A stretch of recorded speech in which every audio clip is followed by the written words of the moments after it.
Bom dia, irmãos, amigos.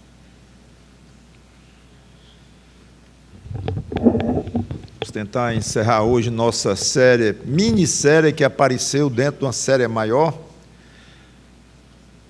que está dentro de uma exposição maior. A exposição maior é o livro de Êxodo. Aí veio a série dos 10 mandamentos. Claro, porque está lá no livro de Êxodo, 20. Aí, dentro dos 10 mandamentos, empancamos um pouco no quarto, que é o mais difícil em termos de aplicação para os dias de hoje, que é o que eu estou tentando fazer. Conscientizar a igreja do que é que a Bíblia realmente ensina sobre este assunto, que é bem difícil, e não ficou extremamente claro nas Escrituras, como é que a igreja deve agir, por que ela guarda o dia do Senhor, com que obrigação, que coisa desse tipo. Não é um assunto fácil. Então, estou tentando mostrar para vocês como é que se deve abordar uma questão desta magnitude, com serenidade, com estudo, com averiguação cuidadosa, examinar aqui, examina ali, vê, e cada um tira a sua própria conclusão. Então, não é aquela coisa de tem que guardar o dia do Senhor, sim, porque substituir o sábado judaico, ponto. Não é assim, que o outro vai dizer assim, não tem, tem. Então, essas posições assim não levam a nada, muito pelo contrário, acaba levando mais a desentendimento do que um aprendizado tranquilo, sereno, e cada um tira as suas conclusões dentro do que a gente vai dizendo. Então, ficou maior do que eu esperava a exposição deste mandamento sobre o sábado. Eu nunca tinha aprofundado tanto, e acho que vou tentar até fazer daqui um livrinho para orientar, ou pelo menos eu expor minhas ideias sobre o assunto, para que haja um pouco mais de consciência. Não é que seja um assunto importantíssimo nos dias de hoje, que está em nosso meio causando algum tipo de divisão ou de problema. Não.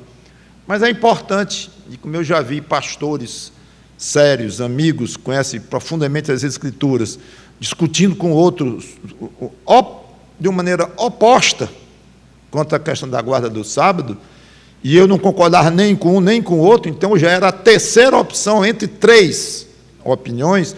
Digo, se está assim, é porque, por algum motivo, o Espírito Santo quis deixar assim, e cada um tem a maturidade de abordar o assunto com cuidado e tira suas próprias conclusões, individualmente, e a igreja, se quiser, que tem autoridade, como um todo, também estabeleça seus princípios. Muito bem. Então, recapitulando, essa é a 4ª pregação do 4º mandamento, do sábado. Recapitulando, comentei que um propósito da igreja de guardar o dia do Senhor era o aspecto moral de imitar Deus, que descansou no dia 7º da criação. Já coloquei isso, não vou explicar mais. E eu comentei que parecia haver um segundo propósito por trás disto, que a igreja guardar o dia do Senhor. E já vimos que não tem obrigação nenhuma, pelo Novo Testamento não há nenhuma ordem disto, já vimos disso semana passada. Então, quanto a esse segundo propósito, que nós perguntamos qual seria esse segundo propósito, nós voltamos ao Antigo Testamento na pregação passada, e nós vimos que há algumas referências a um terceiro tipo de descanso no Velho Testamento. O primeiro sendo o descanso de Deus no 7º dia, o segundo sendo o descanso do judeu no sábado, conforme a lei de Moisés, e havia um terceiro. Já vimos que esse terceiro qual é? Seria o usufruto da terra prometida dada aos judeus fiéis, na época do Êxodo. Lemos algumas passagens. Ou seja, seria um descanso muito mais abrangente que um descanso de um dia que eles teriam de fazer toda semana. como se aquele descanso semanal fosse uma pequena amostra do descanso que eles teriam na própria terra prometida. Mas surge a pergunta: esse descanso na terra prometida chegou a ser dado aos judeus? Uma pergunta extremamente difícil de ser respondida. De uma maneira literal, como sendo o fim da jornada do Egito, com a posse da terra prometida, a resposta é sim. Finalmente eles chegaram lá na terra prometida, 40 anos depois, não era para ter sido 40, mas por causa do pecado deles ao reagirem contra o relatório dos espias e tal, ficou 40 anos. Então, finalmente houve um dia que eles chegaram lá, houve. Nesse sentido. Porém, alguns da posição pré-milenista, e eu acho interessante esta ideia, preferem dizer que aquele descanso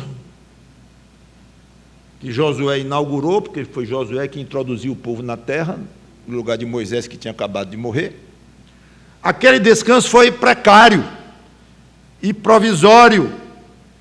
O povo foi infiel, não destruiu os povos pagãos que Deus tinha mandado, ficou um resto de povo atrapalhando, e houve muita confusão ali, vocês sabem disso, que resultou na divisão, em muitas lutas, brigas da época dos juízes com os vizinhos. Aí depois pediram um rei, e Deus se magoou porque eles pediram um rei, deram um rei, e logo houve uma divisão do Estado de Israel, do país todo, em dois: Reino do Norte e Reino do Sul.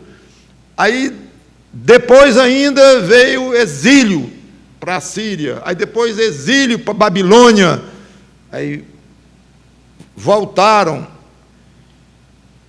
devidamente sempre com o jugo de de uma nação estrangeira. Então, é um descanso precário, mesmo falando do descanso da terra. Precário. Então, alguns dizem, não, esse descanso ali ainda vai ser dado no milênio, quando o Jesus Cristo, Rei, vier de fato dar um descanso na terra para o povo aqui. Eu não vou trabalhar nesta tese, agora que é muito tentador, porque eu estou falando do milênio à noite, mas meu assunto agora é o quarto mandamento. Então vem o autor de Hebreus, aí aplica um significado muito mais profundo sobre esse descanso, mais profundo do que o descanso que Josué introduziu, precário que tem sido, do que o descanso que o próprio Jesus Cristo dará aqui na terra aos judeus durante 1000 anos. Vem Hebreus e trata da questão do descanso no nível muito acima, porque não trata mais de um descanso, seja lá quando for, na terra. Ele diz que o descanso literal na terra prometido por Deus aos judeus, ou já cumprido em Josué, ou ainda ser cumprido com Cristo no milênio, seja o que for, tudo isto ainda seria uma amostra pequena de um descanso muito maior. Hebreus 3, 7, entrando pelo 4. Hebreus é um livro difícil, eu acho que do primeiro ao último versículo do livro. E eu não posso aqui explicar em detalhes. Aliás, de vez em quando já que o desafio de Apocalipse está passando, graças a Deus está chegando no fim, de vez em quando eu penso assim, em Hebreus, não sei se vou ter fôlego para isso, mas eu vou dar um descanso a vocês, por enquanto eu não vou chegar em Hebreus, já não. Reconheço que Apocalipse é denso, embora seja Bíblia. Hebreus 3, 7 em diante.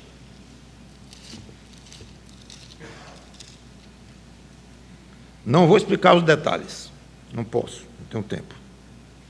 Assim, pois, como diz o Espírito Santo, hoje, se ouvides a sua voz, não endureçais o vosso coração, como foi na provocação no dia da tentação no deserto, onde os vossos pais me tentaram, Deus falando, hein? Me tentaram, pondo-me à prova, e viram as minhas obras por 40 anos. Por isso, me indignei contra essa geração e disse: estes sempre erram no coração. Eles também não conheceram os meus caminhos. Assim, jurei na minha ira, não entrarão no meu descanso. Tende cuidado, irmãos. Aí o autor de Hebreus entra. Jamais aconteça haver em qualquer de vós perverso coração de incredulidade que vos afaste do Deus vivo. Se dirigindo agora a crentes judeus, especialmente, que faziam parte da igreja, lógico. Pelo contrário, exortai-vos mutuamente cada dia, durante o tempo que se chama hoje, a fim de que nenhum de vós seja endurecido pelo engano do pecado. Porque nos temos tornado participantes de Cristo, se, de fato, guardamos firme até o fim a confiança que desde o princípio tivemos. Enquanto se diz hoje, aí ele repete: se ouvides a sua voz, não endureçais o vosso coração, como foi na provocação. Ora, quais os que, tendo ouvido, se rebelaram? Não foram, de fato, todos os que saíram do Egito, por intermédio de Moisés? E contra quem se dignou por 40 anos? Não foi contra os que pecaram, cujos cadáveres caíram no deserto? E contra quem jurou que não entrariam no seu descanso, senão contra os que foram desobedientes? Vemos, pois, que não puderam entrar por causa da incredulidade.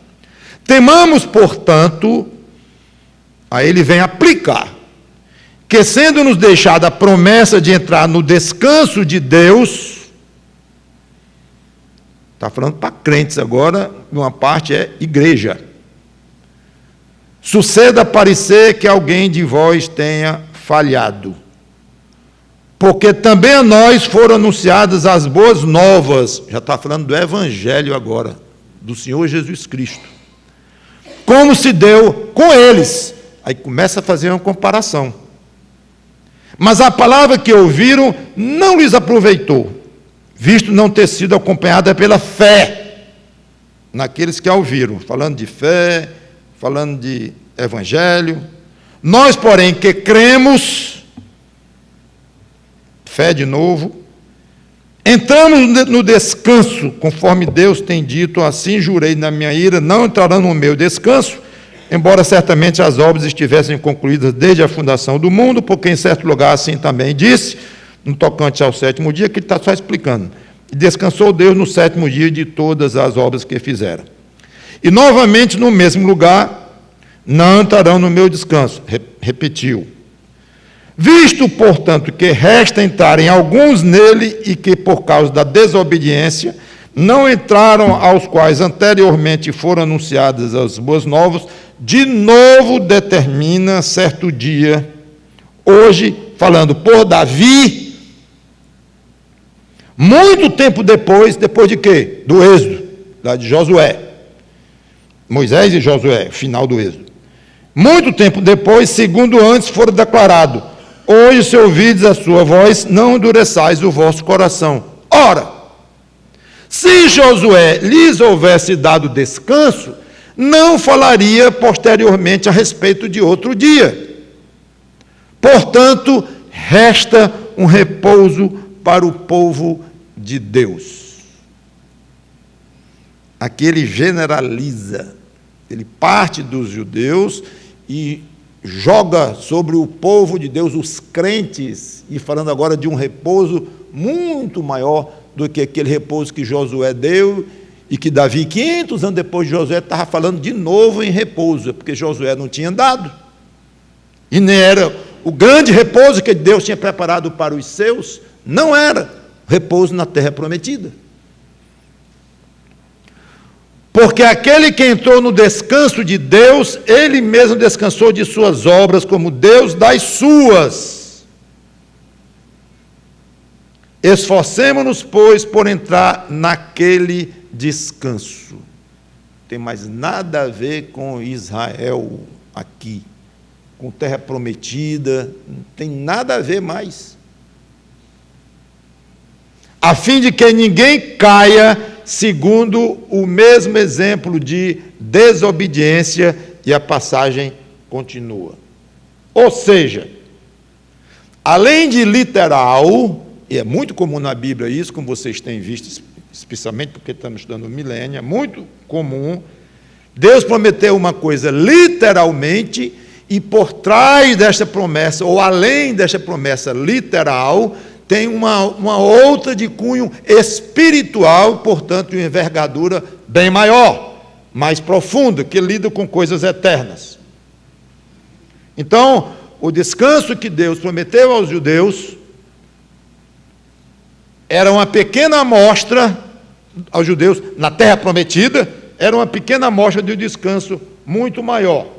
E mais, esse descanso maior foi previsto por Davi, no Salmo 95, 500 anos depois de Josué, mais ou menos 500 anos depois que eles entraram no descanso de Deus, mesmo precariamente, como já expliquei, mas entraram, chegaram lá, aí 500 anos depois estava Davi, de novo, falando de descanso. Então, não foi o de Josué, não. Não. Quer dizer, foi e não foi. De uma maneira mais imediata, foi. De uma maneira mais profunda, não foi. Ainda haveria algo maior.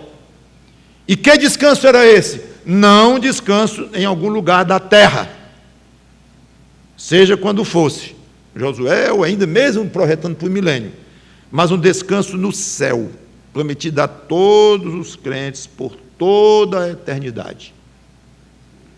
Então, se o descanso semanal, além de recordar ou apontar para o descanso de Deus na criação, como era o motivo inicial, seria também uma amostra para os judeus do descanso que teriam na terra prometida. Esse descanso na terra prometida seria, por sua vez, uma amostra, ou apontava para o que seria um descanso para todos os crentes eternamente no céu. Esse é o quarto tipo de descanso que fala, então, a Bíblia, que é esse descanso maior, e esse é o verdadeiro e definitivo descanso.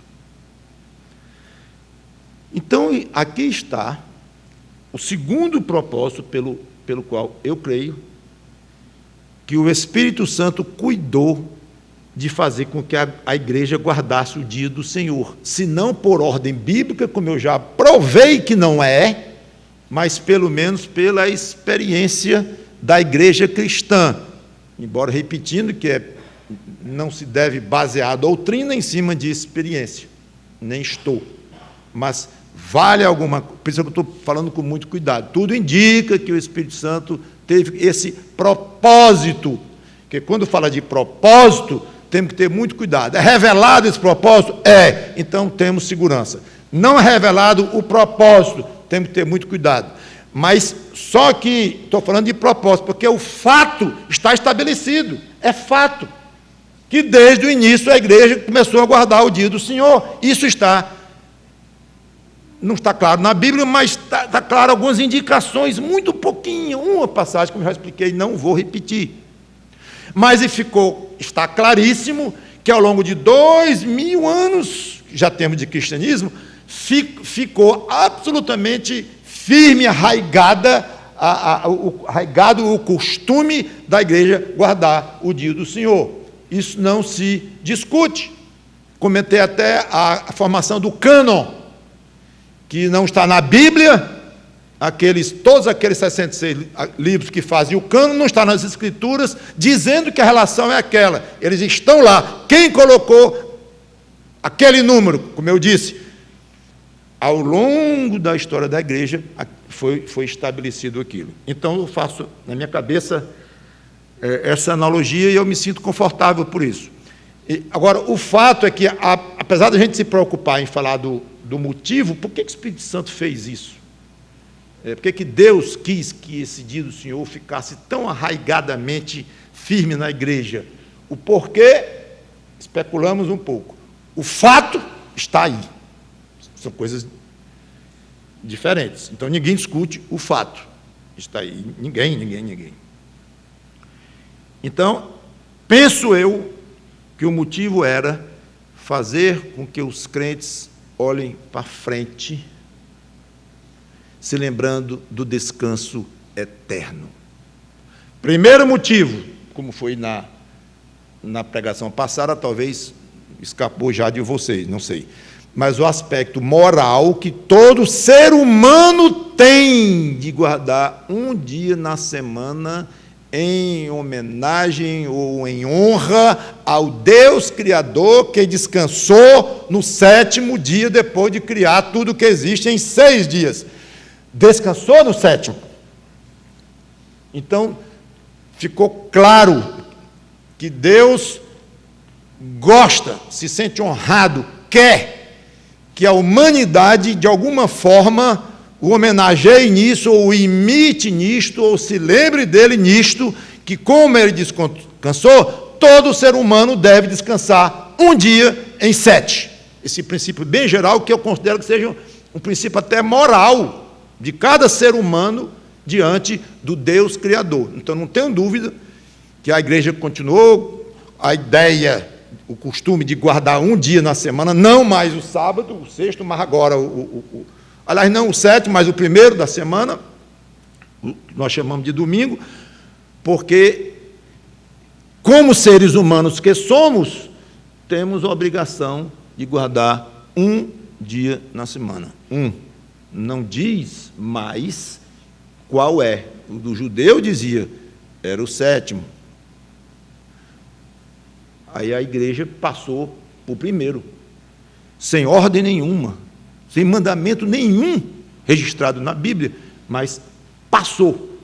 Então, com isto, os crentes continuam honrando a Deus daquela forma mais geral, que todo ser humano deve fazer, descansar um dia na semana. Mas, além disto, entendo eu, especialmente, é claro, por causa de Hebreus, olha para frente, tem um descanso eterno na frente. Tem um descanso eterno. Eu quero que vocês se lembrem disso toda vez que vocês guardarem um dia na semana. Quando eu falei em Apocalipse 14, já passamos, estamos no 20, eu comentei, e vale a pena eu ler, já faz alguns meses que eu comentei.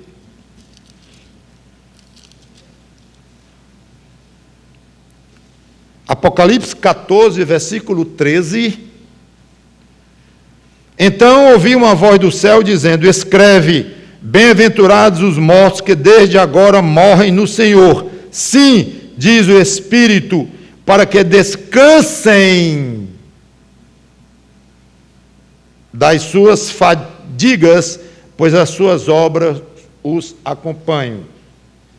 Então aqui o Espírito Santo atesta claramente que os crentes no céu irão descansar das suas fadigas, porque as suas obras os acompanham. Que obras? As que foram santificadas pelo Espírito Santo e aprovadas por Deus. As nossas más obras já foram totalmente resolvidas. Não está dizendo anuladas, mas eu não gosto da ideia de anulado. Anulado é dizer assim, esquece, está tudo ok. Não. As nossas obras já foram pagas. A pena, pela infração nossa ao cometer cada má obra, essa pena já foi paga, literalmente paga pelo sangue do Senhor Jesus Cristo. Então aqui o Espírito Santo aponta para obras santificadas, boas obras, dos crentes, que foram santificadas e se tornaram agradáveis a Deus, como Romanos 12 fala nisso, e a Bíblia, o Novo Testamento especialmente, fala muito nisso, em obras que se tornaram agora agradáveis a Deus, porque santificados pelo Espírito Santo. São essas obras santificadas que vão produzir galardões, para o crente usufruir um descanso agora eterno, com muita paz, Esse é o grande e verdadeiro descanso. Um descanso garantido pelas nossas boas obras? Não, garantido pela nossa fé. Foi nossa fé em Cristo que nos deu entrada na família de Deus e o direito a herdar a vida eterna. As obras nos acompanham, interessante, elas não abrem o caminho para o crente entrar no céu, não é por obras. Então, obra não vale nada, vale porque elas vão nos acompanhar, as boas obras, e vão gerar benefícios totalmente inimagináveis para nós. Eu acho que uma das coisas que o crente vai ver no céu é assim: como eu desprezei o efeito das minhas boas obras lá na terra. Como eu fui, eu queria dizer B-U-R-R-O, mas não é uma palavra elegante para um púlpito, né? Então eu vou dizer tolo, gastando tanto tempo com tanta coisa pequena, picuinha, material, terrena, provisória, e eu podia ter feito obras que iriam me acompanhar e gerar galardões, benefícios eternos. Eu estou vendo aqui crentes usufruindo muito mais do que eu. Aí vai ter isso no céu? Vai. Com certeza vai haver diferença de gozo, de alegria. A Bíblia fala em tamanho, ela fala em variações, tanto no sofrimento do inferno como no gozo do céu. Fala. E não sei todos os critérios que Deus vai levar em consideração para regular isso para o crente, mas com certeza um desses critérios é o fruto das nossas obras santificadas aqui na terra, suas obras como crente em Jesus Cristo. E aí já daria uma pregação empolgante para o crente aproveitar o tempo, aproveite, compre boas obras, invista em boas obras, porque lá no céu você vai ver a recompensa. Vai ter, eu não vou dizer que vai ter crente chorando lá, porque não vai ter lágrimas, seria antibíblico. Eu não sou muito chegado a dizer coisas antibíblicas. Então, mais um grau menor de alegria, de gozo, plenamente convencido que vai ter coroas, recompensas. A Bíblia fala muito nisso, não explica, mas fala. Se a Bíblia tivesse explicado melhor, aí o quê? Não é suficiente não ela dizer e você crer? Quer dizer que você só vai crer se ela explicar bem direitinho, passar um filme em alta resolução, 4K. Então só dizer, olha, as boas obras de vocês vão acompanhar vocês, e vocês vão ter galardões eternos, ok? Suficiente. Não, tem que explicar, não entendo bem, é muito complexo para mim e tal. E tome mundo. Tome preocupação com as coisas do mundo. Quando eu digo mundo aqui, não é nem pecado, não. Que infelizmente também temos muito, mas não é nem isso. São as preocupações daqui, que vão levando e vão roubando, minando a nossa capacidade, o nosso tempo, nossa energia, nossa mente, nosso coração, para fazermos boas obras e acumulando lá. E Cristo diz, tudo bate, irmãos. Cristo disse, ele podia ser mais claro: ajuntem tesouros no céu. Aí Cristo me avisou, e ele foi adiante, não na terra, porque aqui tem ladrão. Pelo menos tinha na época dele, hoje eu não sei mais. Aqui tem ladrão que levam o dinheiro de vocês, esses ladrões. Tudo bem. Então aqui está a grande conclusão quanto a essa questão do quarto mandamento.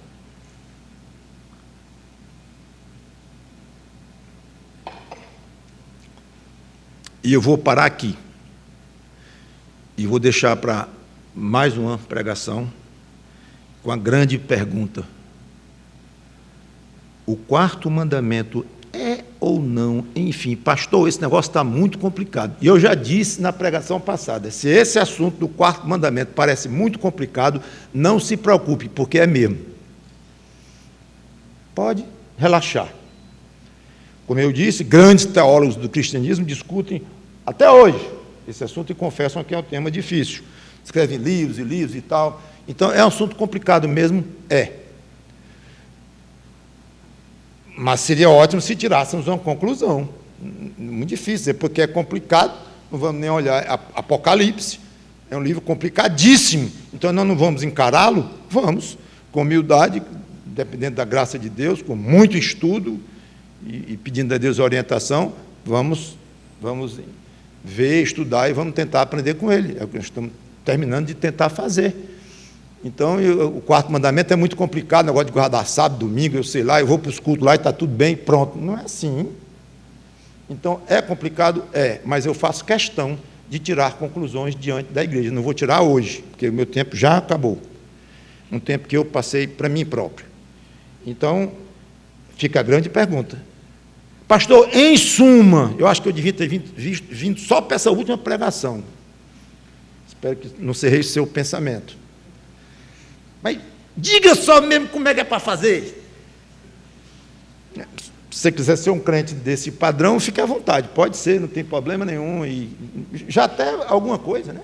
Você ser obediente a Deus porque confia em alguém que estudou e disse é assim e tudo. Mas não é o padrão que o Espírito Santo, penso eu, espera de um crente. O padrão é cada um estude, esticando ao máximo a sua inteligência, a sua cultura, somado com a iluminação do Espírito Santo, sem a qual não tem inteligência que resolva. Mas a inteligência, a educação, capacidade de ler e tudo, concentração, tudo isso, as coisas humanas, essas coisas ajudam no entendimento espiritual? Sim, mas o básico é aqui. Então, eu estou tentando fazer com vocês isto, ver os caminhos pelos quais a gente estuda aqui, estuda ali, e no fim tira conclusões, mesmo que sejam conclusões que deixam certas aberturas, porque o próprio Espírito Santo não deu um nó completo nisto. Por quê? Porque ele não quis. Teve assuntos que ele deu um nó absolutamente completo, total, não tem quem desfaça, ficou claríssimo.